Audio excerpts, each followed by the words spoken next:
Hi everyone! Part of Purcell's Trio Sonata No.8 in G, these 9 bars connect the framing allegro and vivace sections.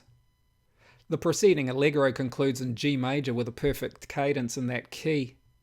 Purcell, however, then begins the grave section with a B major triad, which may be heard as a secondary dominant to the following E dominant 7th chord, which also may be heard as a secondary dominant to G major's supertonic.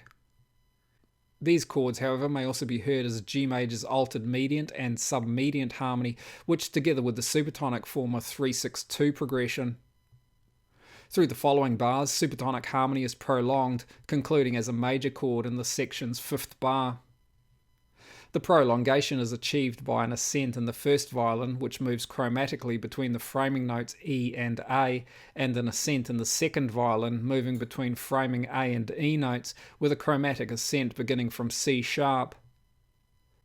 A feature of these lines and of some other notes of the grave is Purcell's use of tied or sustained notes, which resolve upwards over a change of harmony. This F, along with the F and the continuo, for example, create here momentary minor dominant harmony, which then changes when the first violin's F ascends to F sharp to major dominant harmony on the bar's second quarter note beat. Beneath these lines, Purcell uses a stepwise descent beginning on this G sharp, the 3rd degree of E major harmony, which then moves, except for this F natural, through the notes of G major to conclude on C sharp, the major supertonic's 3rd degree.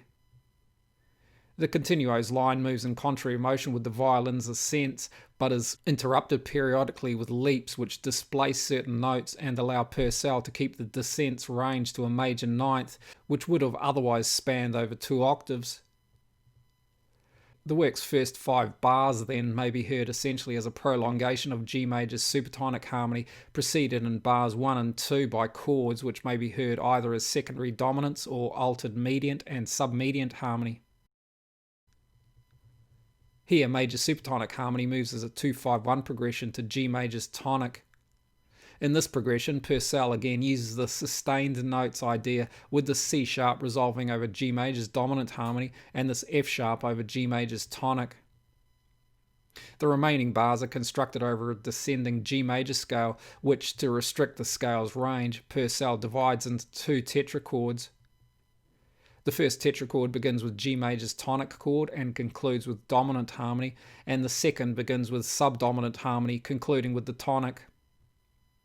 Over each tetrachord, Purcell uses in the first violin the same intervallic pattern, while the second violin, after creating a voice exchange with the continuo, essentially moves in thirds with that part.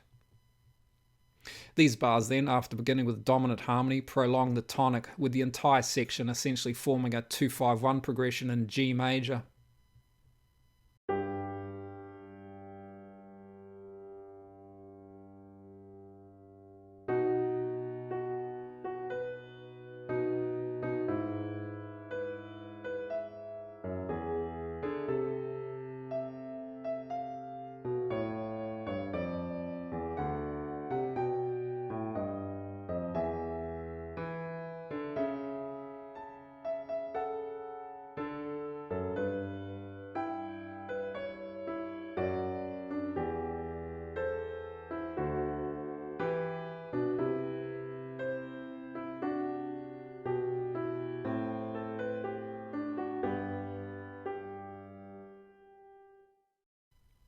I hope you found this useful. Thanks for watching. See you next time.